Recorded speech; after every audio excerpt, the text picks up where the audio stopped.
నమస్తే welcome to our channel. Delhi liquor scam కేసులో arrest అయిన కల్వకుంట్ల కవితకు కోర్టులో మళ్ళీ చుక్కెదురైనట్టు కనిపిస్తోంది. గత వారం రోజులుగా ఆవిడ ఈడీ కస్టడీలో ఉన్న విషయం మనకు తెలిసిందే. అయితే ఈ నేపథ్యంలో కస్టడీ ముగియగా ఆవిడను కోర్టులో హాజరుపరిచారు. అయితే ఈడీ తరపు న్యాయవాదులు కవిత విచారణకు సహకరించట్లేదు అని చెప్పి 5 రోజుల కస్టడీ కోరిన నేపథ్యంలో కోర్టు 3 రోజుల కస్టడీని విధించినట్టు వార్తలైతే బయటకు వస్తున్నాయి.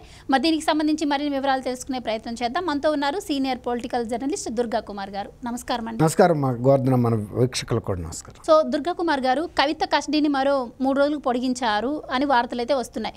అయితే ఇక్కడ ప్రధానంగా వాళ్ళు చేస్తున్న ఆరోపణ ఏంటి అంటే ఆవిడ విచారణకు సహకరించట్లేదు, ఏమడిగినా కూడా సమాధానం చెప్పట్లేదు అంటున్నారు. సో మరోపక్క చూసుకుంటే కేజ్రీవాల్ను కూడా అరెస్ట్ చేసిన సందర్భాన్ని మనం చూసాం. సో ఇంక ఈ నేపథ్యంలో కవిత చుట్టూ ఉచ్చు బిగుస్తుందని మనం అనుకోవచ్చా? ఖచ్చితంగా. ఎందుకంటే కేజ్రీవాల్ గారు అరెస్ట్ అనేది చిన్న విషయం కాదు, చాలా తీవ్రమైన విషయం. ఇంకోటి ఏంటంటే ఇప్పుడు ఈ 3 రోజులు ఇప్పుడు రాక వాళ్ళు ఏం చేశారంటే ఫోన్లో తీసుకున్న విషయాలనే ఆమెతో ఇవాళ ఎక్కువ ఆమెని విచారించడానికి ఉపయోగించారు సబ్జెక్టు. ఆ ఫోన్లో కూడా చాలా అంశాలు డిలీట్ చేశారని కూడా చెప్తున్నారు. కొంత రిట్రైవ్ చేయడానికి ప్రయత్నించారు. అంతకుముందు వాళ్ళు కొన్ని ఫోన్ల నుంచి తీసుకున్న సమాచారాన్ని కూడా ఉపయోగించారని చెబుతున్నారు. అయితే ఈమె కానీ వాళ్ళ కుటుంబ సభ్యులు కానీ కేసుకు అంటే విచారణలో సహకరించట్లేదని చెబుతున్నారు. సహకరించట్లేదు అంటే వాళ్ళు మొదటి నుంచి కూడా వాళ్ళు ఒక స్టాండ్లో ఉన్నారు. కవిత గారు ఏదైనా సరే నేను ఎందుకు చెప్పాలి, నాకు ఇందులో సంబంధం లేదు కాబట్టి ఇది నా మీద ఇవాళ కూడా విలేకరులతో కోర్టుకు ప్రొడ్యూస్ చేయడానికి తీసుకెళ్తున్నప్పుడు విలేకరులు అడిగినప్పుడు ఇది నా మీద అన్యాయంగా పెట్టారో అక్రమ కేసు, నేను న్యాయ పోరాటం చేస్తానని వ్యాఖ్యానిస్తానే వెళ్ళింది ఆమె. కాబట్టి ఆమె మూడ్ ఎలా ఉందనేది తెలుస్తుంది. ఇంతకుముందు చెప్పింది ఏంటంటే చాలామంది ఆమె ఒక డిప్రెషన్లోకి వెళ్ళిపోయింది, బీపీ రైజ్ అవుతుంది, ఇవన్నీ కూడా చెప్పారు. హాస్పిటల్కి తీసుకెళ్లే అవకాశం ఉంది. వాళ్ళ లాయరే చెప్పాడు కోర్టులో బీపీ రైజ్ అవుతుందని. ఇప్పుడు బీపీ రైజ్ అవ్వటానికి కొన్ని కారణాలు ఏంటంటే ఈయన కేజ్రీవాల్ అరెస్ట్ మూలాన ఆమె ఇంకా కొంత గందరగోళంలో పడిందా అని.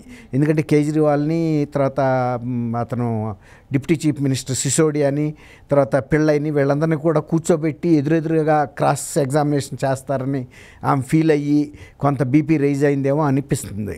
మామూలుగా ముందు అయితే ఆమె బీపీ రైజ్ అవ్వాల, ఇప్పుడు లేటెస్ట్గా రైజ్ అవుతుందని చెప్తున్నారు.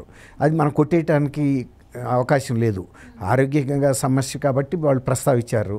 ఇలాంటప్పుడు వాళ్ళు కన్సర్న్డ్ ముందు జైల్లో డాక్టర్ చూస్తాడు వాళ్ళు బీపీ ఫ్లక్చువేషన్స్ ఉన్నాయా లేదా. స్టడీగా ఉంటేనేమో పెద్ద అవసరం లేదు.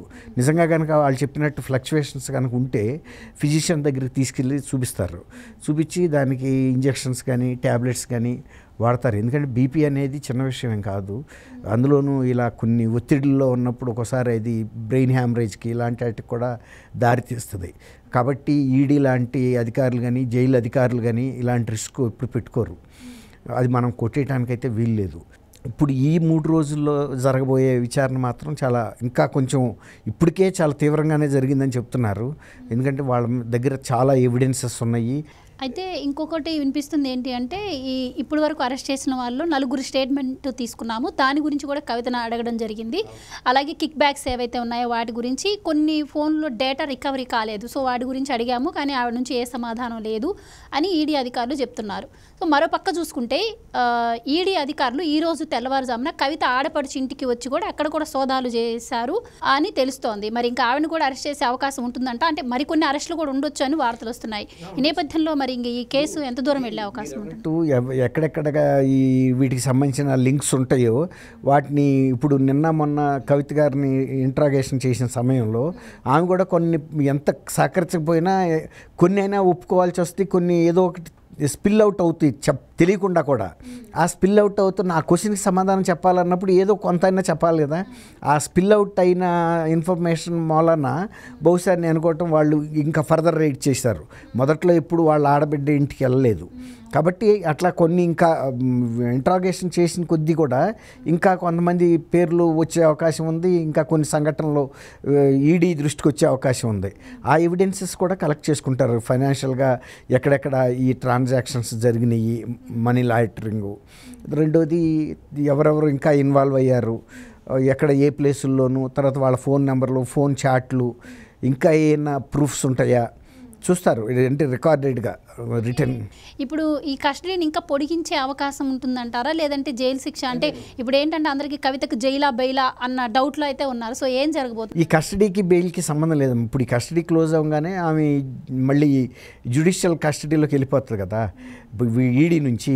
అప్పుడు బెయిలా కంటిన్యూషన్ ఆఫ్ ద కస్టడీ అనేది కోర్టు, రౌస్ రెవెన్యూ కోర్టే డిసైడ్ చేస్తుంది. వీళ్ళు ఆల్రెడీ సుప్రీంకోర్టుకి వెళ్ళి ఉన్నారు. సుప్రీంకోర్టులో డినై చేశారు, ట్రయల్ కోర్టులోనే చూసుకోమని చెప్పారు. కాబట్టి సుప్రీంకోర్టు మళ్ళీ ఎంటర్టైన్ చేయదు. వీళ్ళు ఇక్కడ రౌస్ రెవెన్యూ కోర్టులోనే మళ్ళీ మూవ్ చేసుకోవాలి బెయిల్ పిటిషన్. ఇదే ట్రయల్ కోర్టు. కాబట్టి ట్రయల్ కోర్టు ఇస్తుందా ఇవ్వదా అనేది మనం ఇప్పుడు చెప్పలేము. ఎందుకంటే గతంలో ఇదే కేసులో అరెస్ట్ అయిన ముద్దాయిలు ఎవరైతే ఉన్నారో వాళ్ళకి బెయిల్ ఇవ్వనప్పుడు ఇతరులకి కూడా వచ్చే అవకాశం బహు తక్కువ. అది అప్రూవర్గా అయితే తప్ప.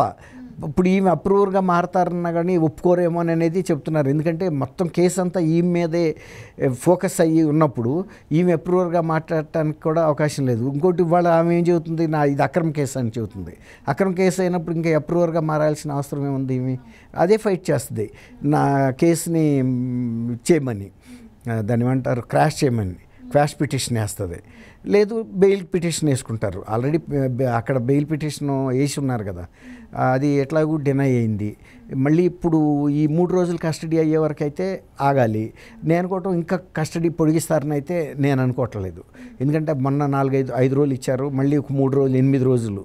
8 రోజుల కన్నా కూడా ఇంకా పెద్ద చేయటానికి ఏమి అవకాశం ఉండదు. తర్వాత వాళ్ళు కూడా ఈ ఇచ్చిన మెటీరియల్స్ని కోర్టు ముందు ప్రొడ్యూస్ చేశారు. అంతకుముందు వచ్చిన మెటీరియల్స్ని కోర్టుకి ట్రాన్స్పరెంట్గా చూపించారు. ఇదిగో ఈ ఎవిడెన్సెస్ మీద మేము ఈవెన్ క్రాస్ ఎగ్జామినేషన్ చేశాము, కానీ మాకు అనుకున్నంత సహకారం దొరకలేదని చెప్తున్నారు. ఈ 3 రోజుల్లో మళ్ళీ కొంత సహకరించకపోయినా వాళ్ళు అడగాల్సిన క్వశ్చన్స్ అడుగుతారు, చూపించాల్సిన ఎవిడెన్సెస్ చూపిస్తారు. ఇవి కూడా ఎంతో కొంత స్పిల్ అవుట్ చేయకైతే తప్పదు. ఎందుకంటే క్లోజర్గా వచ్చేసినప్పుడు కేసు ఫ్యాక్ట్స్ పూర్తిగా డినై చేయడానికి కూడా ఉండదు. ఒకవేళ డినై ఇక్కడ చేసినా రేపు అది కోర్టులో కనుక ఆ ఎవిడెన్స్ నిలబడింది అనుకోండి, కోర్టు ఆ ఎవిడెన్స్ మీద రిలై అవుతుంది. కానీ ఈ డినైల్ ఎవరైనా ఎక్యూజ్డ్ డినైలే చేస్తారు కానీ యాక్సెప్టెన్స్ చేయరు కదా, అది సహజం, చెయ్యాలి కూడా. అంతేగాని ముందే ఎందుకు ఒప్పుకోవాలి? కోర్టులోకి వెళ్ళి ఇవన్నీ ప్రూవ్ అయిన నాటికి కదా. ఇప్పుడు జగన్మోహన్ రెడ్డి గారి కేసు ఉంది, అది 10 ఏళ్ల నుంచి జరుగుతుంది, ఏమీ ముందుకు వెళ్ళలేదు. అట్లా టైం పర్చేజ్ చేసినట్టు అవుతుంది. ఓ 10 ఏళ్ళు డ్రాగ్ చేసేటప్పటికి ఏదో అంటారు కదా, గుర్రం ఎగరావచ్చు రాజు పోనవచ్చు అని. అట్లా ఆ టైం బై చేసుకుంటారు ఎప్పుడైనా ఇట్లాంటి కేసెస్లో. ఈ వైట్ కాలర్ అఫెన్సెస్లోనూ, ఈ ఫైనాన్షియల్ ఫ్రాడ్ కేసెస్లో, క్రిమినల్ కేసెస్లో లాగా తొందరగా క్రిమినల్ కేసెస్ కూడా ఏం తేలుతున్నాయి. ఇప్పుడు ఆయనది చూస్తున్నాం కదా, వివేకా గారి కేసు 5 ఏళ్లలో కూడా ఏమి అడుగు ముందు పడలా. ఇవి డ్రాగ్ అయ్యే కేసెస్ ఇలాంటివన్నీ కూడా ఎక్కడా కూడా స్పెసిఫిక్ ఎవిడెన్స్ ఒక స్పాట్లో దొరకదు, స్ప్రెడ్ అయి ఉంటుంది. ఇంతలోకి కొంతమంది అక్యూజ్డ్ పోతూ ఉంటారు, విట్నెస్లు పోతారు, ఇలాంటివి కూడా జరుగుతూ ఉంటాయి. చాలా కేసెస్లో సెంట్రల్ గవర్నమెంట్లో జరిగిన మనం అనేక కుంభకోణాల్లో చూస్తే మెయిన్ అక్యూజ్డే కొన్ని వేల కోట్లు ఫ్రాడ్ చేసిన వాళ్ళు కూడా. సుఖ్రామ్ అనే అంతకుముందు టెలికామ్ మినిస్టర్ ఉండేవాడు, అది చాలా పెద్ద స్కాండల్ అప్పట్లో. కానీ ఆ కేసు ట్రయల్లో ఉండగానే ఆయన పాస్డ్ అవుట్. అట్టా కొన్ని చాలా జరిగినాయి. అందుకని ఎప్పుడైనా సరే ఈ పొలిటికల్ కేసెస్ ఎంత వీలైతే అంత లాయర్స్ ముందుకి లాగుతూ ఉంటారు. 15 ఏళ్ళు 20 ఏళ్ళు కూడా జరుగుతూ ఉంటాయి. ఇక అప్పటికి ఏం జరుగుతుందనే చెప్పలేము. Thank you. థ్యాంక్ యూ అమ్మా గోవర్ధన, మన వీక్షకులు కూడా.